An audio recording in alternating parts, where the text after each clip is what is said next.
குயிலி திரைப்படத்தின் இயக்குனர் அன்பு இளவல் முருகசாமி அவர்களே,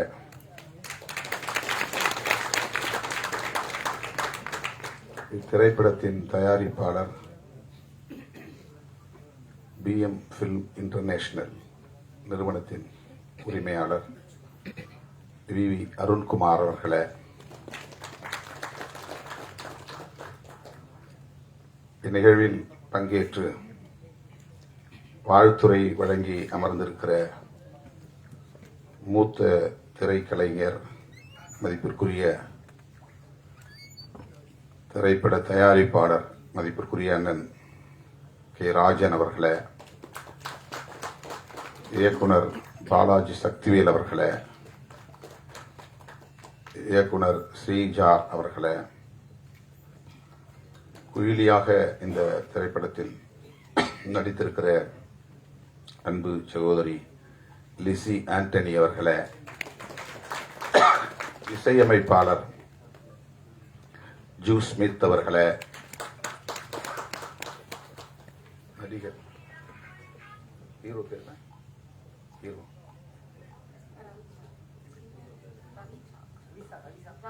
ரவி சா அவர்களே மற்றும் மேடையில் அமர்ந்திருக்கிற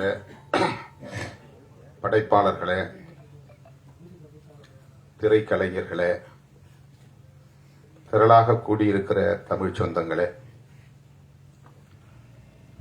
உங்கள் அனைவருக்கும் என்னுடைய பணிவார்ந்த வணக்கத்தை தெரிவித்துக் கொள்கிறேன். ஆர்ப்பாட்டம் ஒன்றில் பங்கேற்க வேண்டியிருந்தது. சத்தீஸ்கர் மாநிலத்தில் பழங்குடி மக்களுக்கு எதிரான ஒரு நடவடிக்கை, இராணுவ நடவடிக்கை மேற்கொள்ளப்பட்டு வருகிற சூழலில் அதனை கண்டித்து இடதுசாரி இயக்கங்களும் விடுதலை சிறுத்தைகளும் இணைந்து நடத்திய ஒரு ஆர்ப்பாட்டம். இந்த நிகழ்வுக்கு இசைவளித்த பிறகு திடுமென அது ஏற்பாடு செய்யப்பட்டு விட்டது. 7:15 மணிக்குத்தான் அது நிறைவு பெற்றது. அங்கிருந்து இங்கே வந்து சேர சற்று காலத்தாழ்வு நேர்ந்து விட்டது. அதற்காக முதலில் என்னுடைய வருத்தத்தை தெரிவித்துக் கொள்கிறேன். குயிலி திரைப்படத்தின் முன்னோட்ட காட்சி எதையும் பார்க்க சந்தர்ப்பம் அமையவில்லை. நான் வருவதற்கு முன்னதாகவே பாடல் காட்சிகளும் ஒளிபரப்பப்பட்டு விட்டன.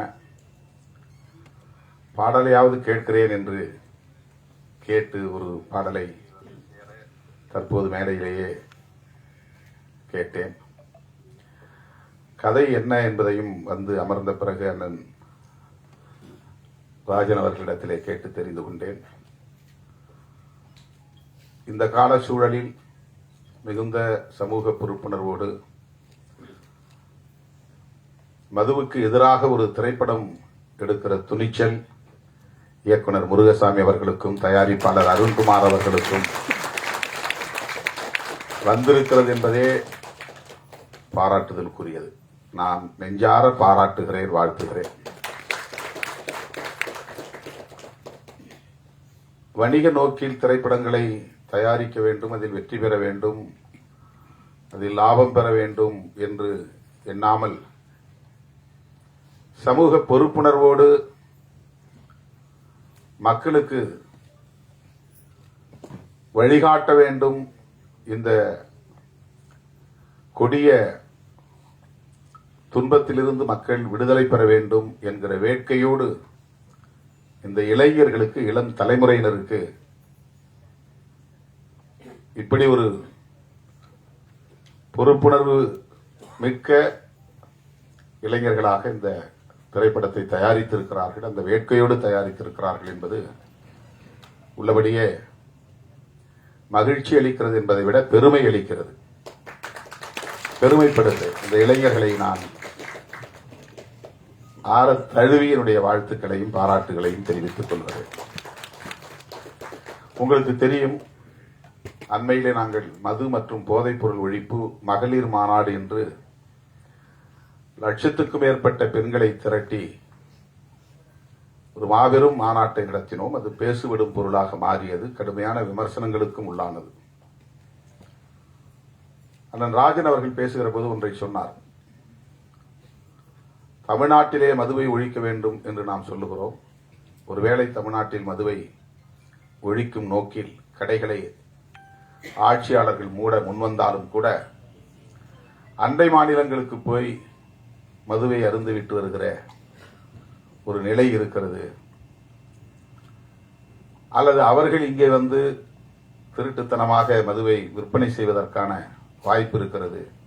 இதற்கு என்னதான் தீர்வு என்ற கேள்வியை எழுப்பிவிட்டு அவர் சொன்னார், தேசிய அளவில் எங்குமே மது இருக்கக்கூடாது என்ற கருத்தை சொன்னார். திருமாவளவன் இதை நாடாளுமன்றத்திலும் பேச வேண்டும் என்று சொன்னார். சொல்லிவிட்டு பேசியிருக்கிறார் என்று நம்புகிறேன் என்றும் சொன்னார். அவருடைய நம்பிக்கை வீண் போகவில்லை. நான் பேசினேன், மக்களவையில் பேசினேன். என் மீது அவர் வைத்திருக்கிற நம்பிக்கை எனக்கு வியப்பளிக்கிறது. நாடாளுமன்றத்தில் அப்படி நான் பேசுகிற போது மாண்புமிகு அமைச்சர் நிர்மலா சீதாராமன் அவர்கள் எழுந்து, நீங்கள் முதலில் தமிழ்நாட்டில் மதுவை ஒழித்துவிட்டு வாருங்கள், கள்ளக்குறிச்சியிலே பல பேர் உயிரிழந்திருக்கிறார்கள், அங்கே பேசாமல் இங்கே ஏன் பேசுகிறீர்கள் என்று எதிர்வினையாற்றினார். அது அரசியல் ரீதியான விமர்சனம். நாம் அதை கடந்து சிந்திக்கிறோம். தமிழ்நாட்டில் உள்ள இளைஞர்கள் மட்டுமல்ல, தமிழ்நாட்டில் உள்ள மனிதர்கள் மட்டுமல்ல, இந்தியா முழுவதும் மக்கள், நம் தேசத்து மக்கள் இதனால் பாதிக்கப்படக்கூடாது என்கிற பரந்த பார்வை நமக்கு உண்டு. ஆகவே மது ஒழிப்பு கொள்கையை தேசிய கொள்கையாக இந்திய ஒன்றிய அரசே ஏற்றுக்கொள்ள வேண்டும் என்பதை நான் நீண்ட காலமாக பேசி வருகிறேன். ஐயா இலக்கிய செல்வர் குமரி அனந்தன் அவர்கள் என்னுடைய அலுவலகம் தேடி வந்து அப்படி ஒரு தீர்மானத்தை பல ஆண்டுகளுக்கு முன்னரே இயற்றியதை அறிந்து வந்து நேரிலே வந்து பாராட்டினார். மகாத்மா காந்தியை தேசிய தலைவராக நாம் ஏற்றுக்கொள்கிறோம். அவருடைய திருவுருவ படங்களை ரூபாய் நோட்டிலும் தவறாமல் அச்சிடுகிறோம். அவருடைய கொள்கைகள் முக்கியமானவற்றுள் மது விலக்கு என்பது முதன்மையானது. அகிம்சை என்பது அவருடைய கொள்கைகளில் ஒன்று என்றால், மது விலக்கு என்பது முதன்மையான கொள்கைகளுள் ஒன்று. மகாத்மாவை தேசத்தந்தை என்று ஏற்றுக்கொண்டிருக்கிற நாம் அவருடைய உயிர் மூச்சான கொள்கைகளுள் ஒன்றான மது விலக்கை பொருட்படுத்துவதே இல்லையே. இதை மாநிலங்கள் பார்த்துக் கொள்ளட்டும் என்று ஒன்றிய அரசு கண்டும் காணாமல் இருக்கிறது. மாநில அரசுகள், தமிழ்நாடு மட்டுமல்ல, மாநில அரசுகள் வருமானத்திற்கான ஒரு வழியாக இதை பார்க்கிறதே. யார் எப்படி கெட்டு போனால் நமக்கென்ன என்கிற ஒரு அலட்சிய போக்கு மேலோங்கி இருப்பதாக தெரிகிறதே என்ற கவலை இன்றைக்கு நேற்றைக்கல்ல, பல பத்தாண்டுகளாக எனக்கு உண்டு. அதை நான் பல மேடைகளில் பேசியிருக்கிறேன். பல மாநாடுகளில் தீர்மானங்களாக நிறைவேற்றியிருக்கிறோம். கள்ளக்குறிச்சியில் 60 பேர் உயிரிழந்ததும் நான் உடனடியாக அந்த பகுதிக்கு சென்று 2 நாள் இருந்து ஒவ்வொருவரின் வீடாக சென்று அந்த மக்கள் கத்தி கதறி அழுத நிலையில் அவர்களின் கைகளை பற்றிக் கொண்டு ஆறுதல் சொன்னேன். அவர்களுக்கு எம்மால் இயன்ற நிதி உதவியும் செய்தோம். உடனடியாக ஒரு ஆர்ப்பாட்டத்தையும் நடத்தினோம். அது போதாது என்கிற அடிப்படையில் மரக்காணத்தில் உயிரிழந்தவர்களையும் போய் சந்தித்து ஆறுதல் சொல்லிவிட்டு அவர்களுக்கும் நிதி உதவி செய்துவிட்டு அங்கே நான் அறிவிப்பு செய்தேன். மது மற்றும் போதைப் பொருள், மது மட்டுமல்ல, பல வகையான போதைப் பொருள் இன்றைக்கு புழக்கத்திற்கு வெளிப்படையாக வந்திருக்கின்றன.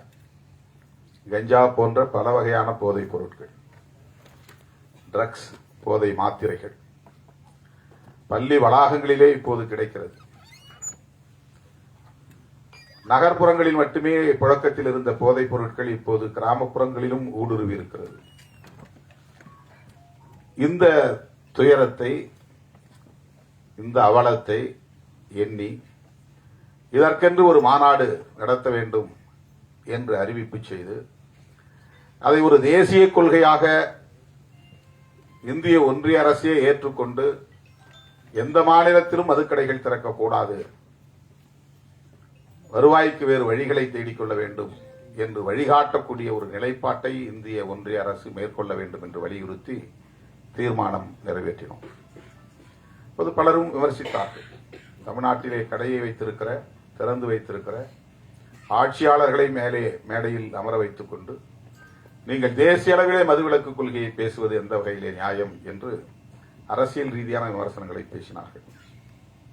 நம்மை பொறுத்தவரையில் ஆட்சியில் இருந்தாலும் கூட அவர்களையும் மேடையில் அமர வைத்து மதுவை ஒழிக்க வேண்டும் என்று சொல்லுகிற துணிச்சல் விடுதலை சிறுத்தைகளுக்கு உண்டு என்பதை அந்த நிகழ்வின் மூலமாக உறுதிப்படுத்தினோம். கூட்டணியில் இருக்கிறோம், அவர்களை வைத்துக் கொண்டு மேடையிலே பேசக்கூடாது என்று நாங்கள் அஞ்சவில்லை. உங்களுக்கும் இதிலே உடன்பாடு இருக்கிறது, எனவே மேடைக்கு வாருங்கள், ஒன்றும் பிரச்சனை இல்லை, வந்து உங்கள் கருத்தை சொல்லுங்கள். மேடைக்கு வந்தார்கள். தேர்தல் வாக்குறுதியிலேயே மதுக்கடைகளை மூடுவோம் என்று திராவிட முன்னேற்ற கழகம் ஏற்கனவே அறிவித்திருக்கிற நிலையில் இந்த மாநாட்டிலும் பேச வேண்டும் என்று நாங்கள் அந்த கூட்டணி உறவை பயன்படுத்தி ஒரு அழுத்தம் கொடுத்தோம் என்பதுதான் உண்மை. அதுதான் ஒரு பிரச்சனை. ஆளுங்கட்சியை மேடையிலே அமர வைத்து ஆமாம் எங்களுக்கும் மதுக்கடைகளை மூட வேண்டும் என்கிற கருத்திலே உடன்பாடு உண்டு என்று சொல்ல வைத்தது விடுதலை சிறுத்தைகள் என்பதை நான் இந்த இடத்திலே பதிவு செய்ய விரும்புகிறேன். ஆகவே இந்தியா முழுவதும் மது ஒழிக்கப்பட வேண்டும், போதைப் பொருள் புழக்கம் கட்டுப்படுத்தப்பட வேண்டும். தினந்தோறும் நான் சுற்றுப்பயணத்தில் இருக்கிறேன், ஏதாவது ஒரு கிராமத்தில் இருக்கிறேன், ஏதேனும் ஒரு நிகழ்ச்சியில் பங்கேற்கிறேன். உள்ளபடியே ஒவ்வொரு நாளும் நான் நொந்து போகிறேன். மேடைக்காக நான் பேசவில்லை. இளம் வயதிலேயே பல இளைஞர்கள், ஒரு குறிப்பிட்ட சமூகத்தை சார்ந்தவர்கள் என்று இல்லை, அனைத்து சமூகங்களை சார்ந்தவர்களும் இந்த கொடிய குடிப்பழக்கத்திற்கு ஆளாகி இளம் வயதிலேயே வாழ்வை பாழாக்கிக் கொள்ளுகிறார்கள்.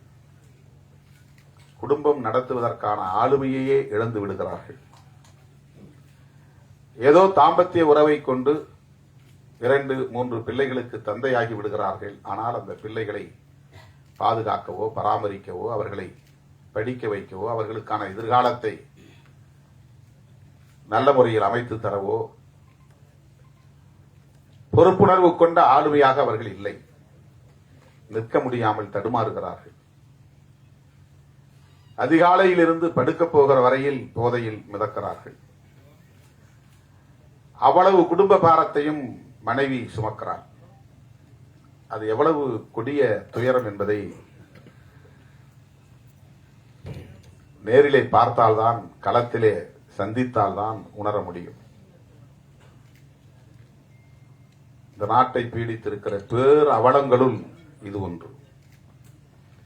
எத்தனையோ பல இளைஞர்கள் கல்வி பெற வேண்டிய வயதில், இல்லற வாழ்வை நுகர வேண்டிய வயதில் யாவற்றையும் பறிகொடுத்து சுய நினைவை இழந்து எந்த ஆளுமையும் இல்லாமல் சமூகத்தாலேயே புறக்கணிக்கக்கூடிய அளவுக்கு மாறிவிடுகிறார்கள். முதல் பாட்டு இந்த படத்திலே கேட்டேன். இந்த அவலங்கள் அனைத்தையும் அப்படியே வரிகளாக்கி இருக்கிறார்கள். இந்த பாடல் மிகவும் நம் நெஞ்சை ஆழமாக தொடுகின்றது. மிக மிக இன்றியமையாத ஒரு பாடல். எல்லா கிராமங்களிலும் கட்டாயமாக போட்டு காட்ட வேண்டிய ஒரு பாடல். எல்லோரும் தன்னுடைய அலைபேசியிலே வைத்திருக்க வேண்டிய ஒரு பாடல். விழிப்புணர்வை ஏற்படுத்தக்கூடிய ஒரு பாடல். அந்தோனிதாஸ் குரலில் பாடியிருக்கிறார் என்று கருதுகிறேன். இசையும் மிக சிறப்பாக வந்திருக்கிறது. வேட்டவளம் ராமமூர்த்தி பாடல் அவ்வளவு யதார்த்தமாக அந்த துயரங்களை காட்சிப்படுத்தி இருக்கிறார்கள், வரிகளுக்குள் கொண்டு வந்திருக்கிறார்கள். தோழர்களே, நாம் ஒவ்வொருவருக்கும் இதில் பொறுப்பு இருக்கிறது. இந்த ஆட்சி அந்த ஆட்சி என்று நாம் இதில் அரசியலை நுழைத்து மதிப்பீடு செய்ய தேவையில்லை. அண்ணன் ராஜன் அவர்கள் ஒன்றை என் காதோரம் வந்து ஆலோசனையாக சொன்னார். தம்பி, இந்த கடைகளை எல்லாம் மூடிவிட்டு மணல் குவாரி, கல் குவாரி போன்றவற்றை அரசாங்கமே எடுத்து நடத்தினால் இதில் வரக்கூடிய வருமானம் அதில் வராதா? இதையெல்லாம் நீங்கள் ஆட்சியாளர்களுக்கு சொல்லலாமே என்று சொன்னார். அவருக்கு எந்த அளவுக்கு இதிலே ஒரு பொறுப்பு இருக்கிறது என்பதை என்னால் உணர முடிகிறது.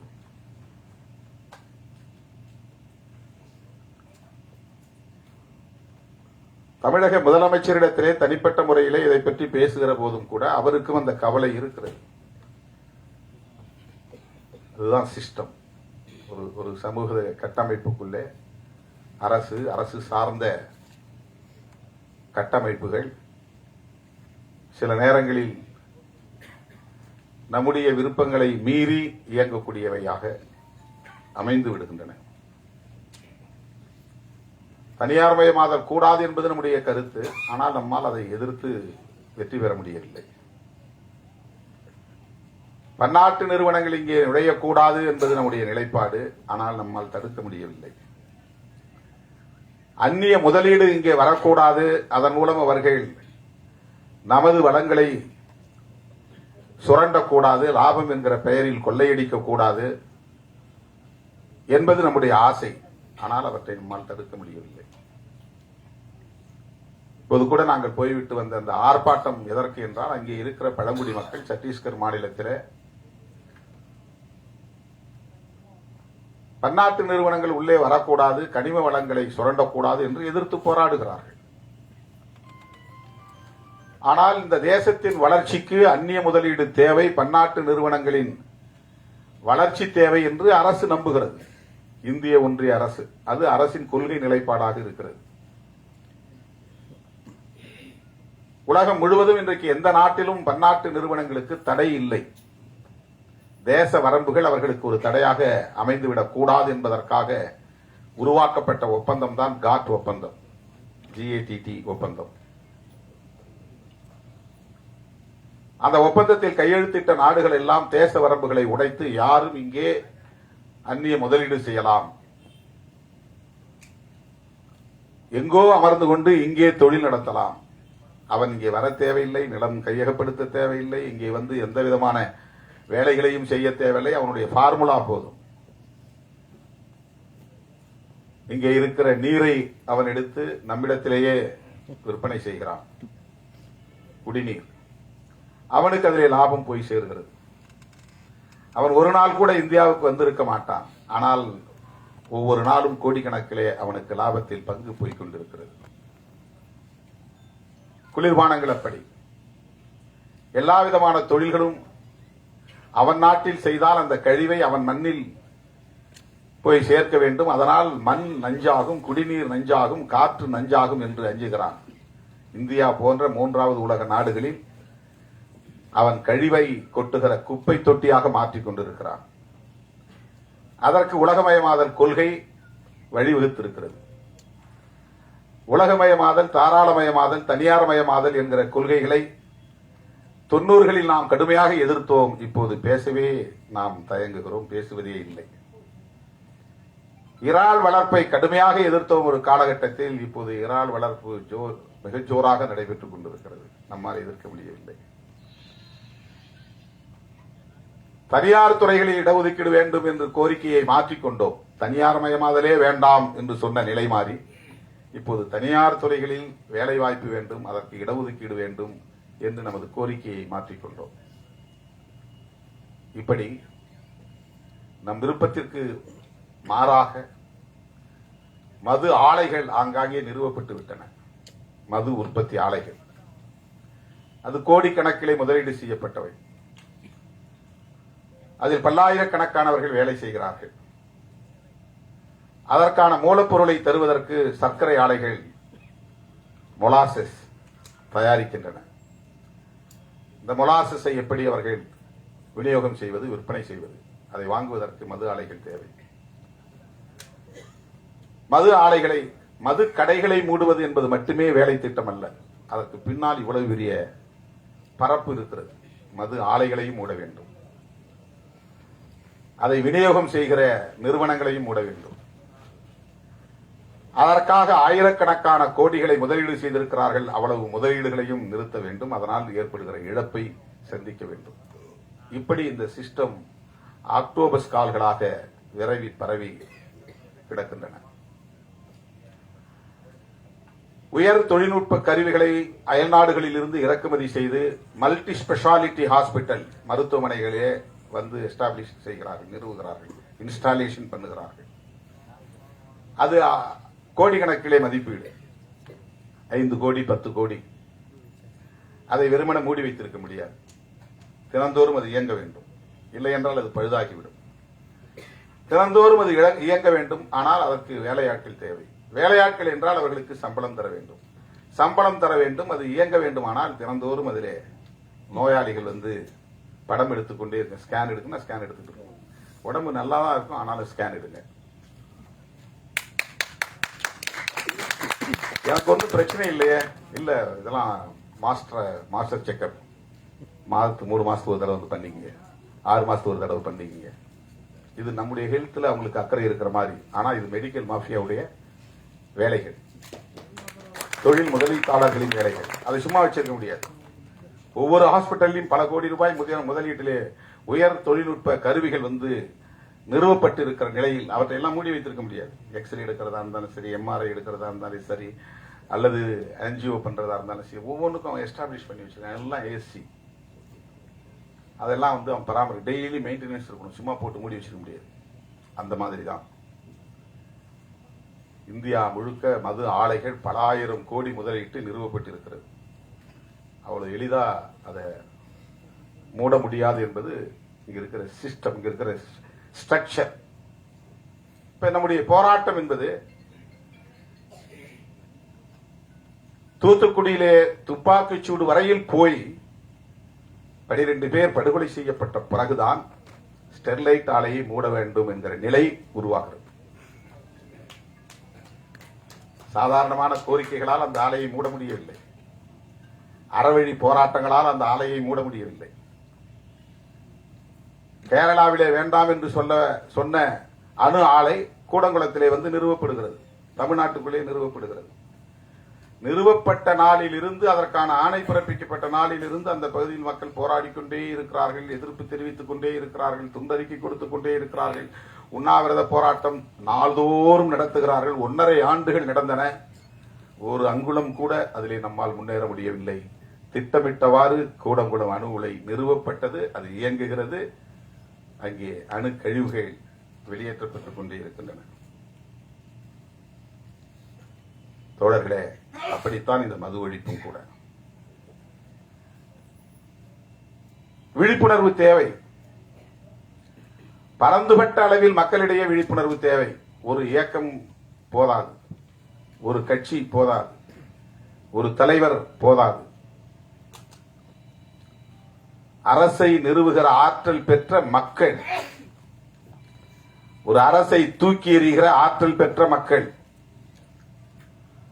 விழிப்புணர்வு பெற்ற அரசியல் சக்தியாக மாறுகிற போது, தொடர்ந்து போராடுகிற துணிச்சலை பெறுகிற போது, சமரசமின்றி போராடுகிற ஆற்றலை பெறுகிற போது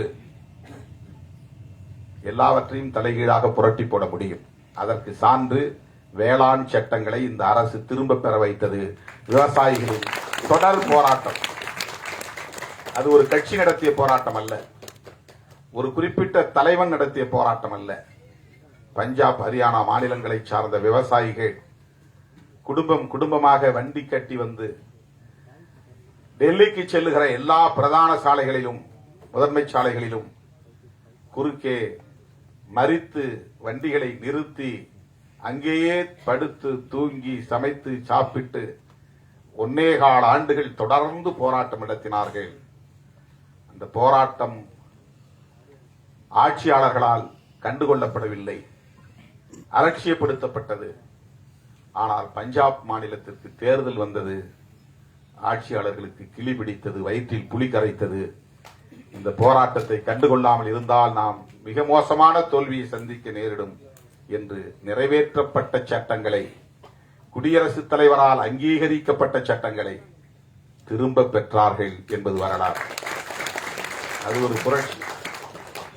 அப்படி ஒரு புரட்சி தேசிய அளவில் உருவாக வேண்டும். மதுவுக்கு எதிராக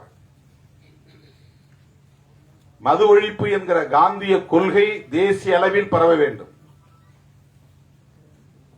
இன்றைக்கு மீண்டும் காந்தி நமக்கு தேவைப்படுகிறார். மதச்சார்பின்மைக்காகவும் தேவைப்படுகிறார், மது விலக்குக்காகவும் தேவைப்படுகிறார். மதத்தின் மீது நம்பிக்கை உள்ளவர். அந்த அடிப்படையிலே காந்தியடிகளோடு எமக்கு முரண்பாடுகள், கடுமையான முரண்பாடுகள் உண்டு.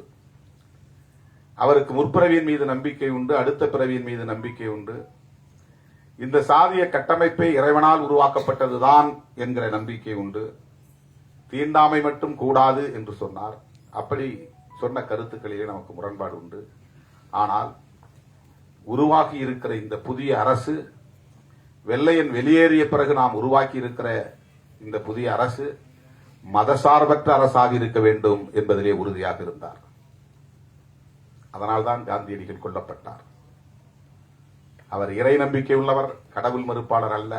பெரியாரை போல கடவுளை மறுத்து பேசியவர் அல்ல. அவர் மத நம்பிக்கையாளர். புரட்சியாளர் அம்பேத்கர் அவர்களைப் போல இந்து மதத்தை விமர்சித்தவர் அல்ல. அடுத்த பிறவியின் மீது நம்பிக்கை உள்ளவர், புராண திருவிளையாடல்களின் மீது நம்பிக்கை உள்ளவர். அப்படிப்பட்டவரையே படுகொலை செய்தார்கள் என்றால் அதற்கு காரணம் அவருடைய மதச்சார்பின்மை என்கிற கொள்கை நிலைப்பாடுதான். அதேபோல மதுவிலக்கு. இன்றைக்கு நாம் குயிலி திரைப்படம் எடுத்திருக்கிறோம் என்று சொன்னால், துணிந்து அதை திரைப்படமாக்கி மக்களிடத்திலே கொண்டு போய் சேர்க்க வேண்டும் என்று வந்திருக்கிறோம் என்றால், காந்தியடிகள் ஏற்படுத்திய தாக்கத்தின் விளைவு என்று இதை சொன்னால் யாரும் மறுக்க முடியாது.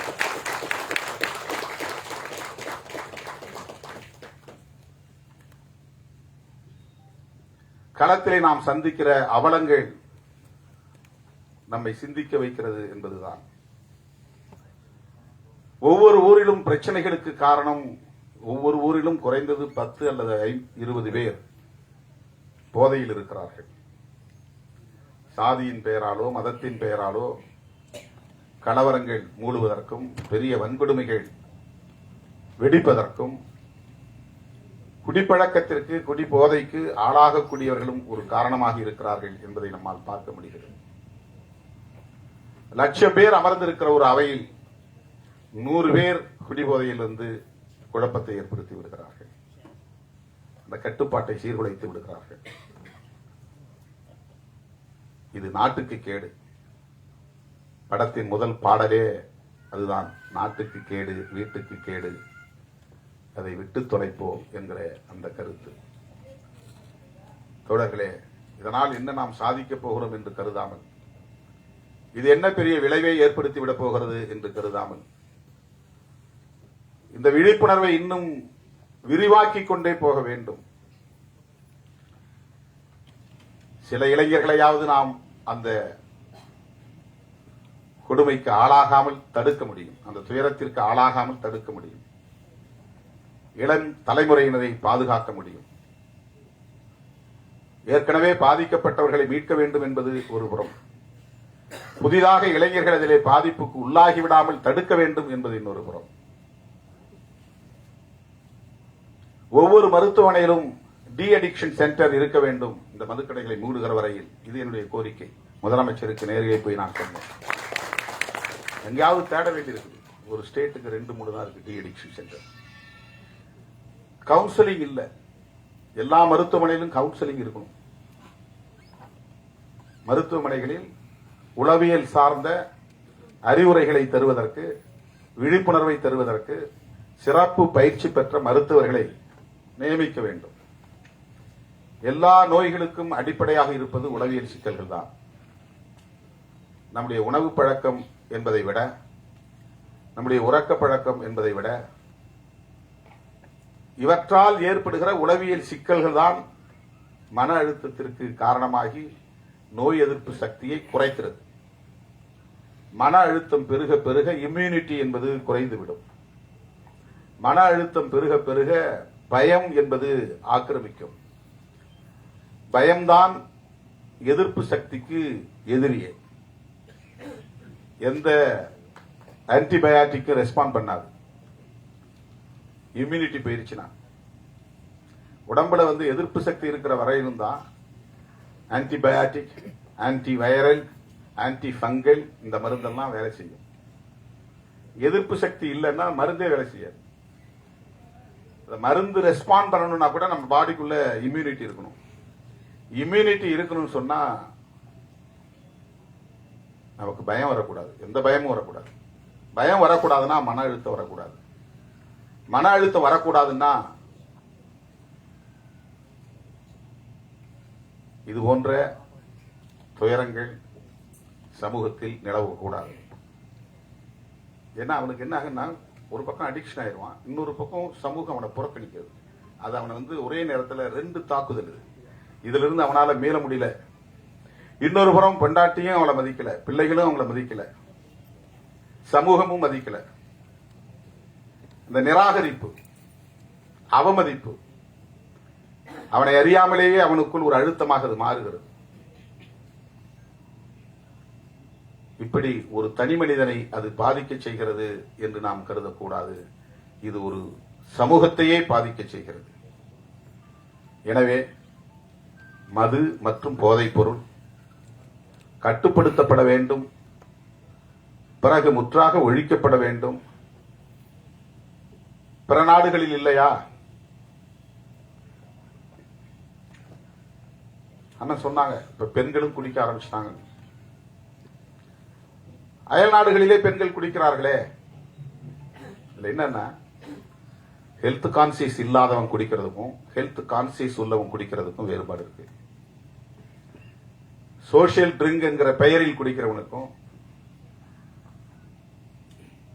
குடி இல்லையே என்னால் இருக்க முடியாது என்கிற அளவுக்கு குடிக்கிறவனுக்கும் வேறுபாடு இருக்கிறது. ஏதோ மாதத்தில் 1 நாள் அல்லது 2 நாள் அல்லது வாரத்தில் 1 நாள் என்று ஒருவன் குடிப்பதை கூட தன் கட்டுப்பாட்டுக்குள்ளே வைத்திருக்க முடியும் என்றால் அவனுக்கு ஏற்கனவே ஒரு விழிப்புணர்வு இருக்கிறது என்று பொருள். மதுக்கடைகளை திறந்து வைப்பதன் மூலம் அது ஒரு சோசியல் பிஹேவியராக மாறுகிறது. சமூகம் இப்ப அது ஒரு குற்ற உணர்வே இல்லை. முன்ன யாராவது பார்த்தா அவன் குடிகாரம் பாருன்னா அவனுக்கு ஒரு கூச்சமா இருக்கும். ஊர்ல 1-2 பேர் தான் இருக்கும். இப்ப ஊர்ல 40 பேர் 50 பேர், அதனால யாருக்கும் எந்த குற்ற உணர்வும் கிடையாது. அது சாதாரணமாகிவிட்டு பிள்ளைகளையே போய் வாங்கி வர சொல்றாங்க. அப்பா அம்மாவும் சேர்ந்து குடிக்கிறாங்க. அது நியாயப்படுத்தப்படுகிறது. அவங்க செய்யற வேலைப்பா, உடம்பு வலி, அதனால குடிச்சிட்டு படுக்கிறான். இதை சில பேர் நியாயப்படுத்துகிறார்கள். உள்ளபடி இது பெரிய அவலம், சகித்துக் கொள்ள முடியாத பேரவலம். ஒரு சமூகத்தையே முடமாக்குகிற ஒரு பேரவலம், ஒரு தேசத்தையே வீழ்த்துகிற பேரவலம். எல்லா இலவசங்களையும் நிறுத்திவிட்டு கல்வியை மட்டும் இலவசமாக தர முன்வருகிற ஒரு அரசு, அதன் மூலம் ஒரு விழிப்புணர்வை ஏற்படுத்துகிற அரசு, இது போன்ற அவலங்களையும் ஒரு முடிவுக்கு கொண்டு வரும்.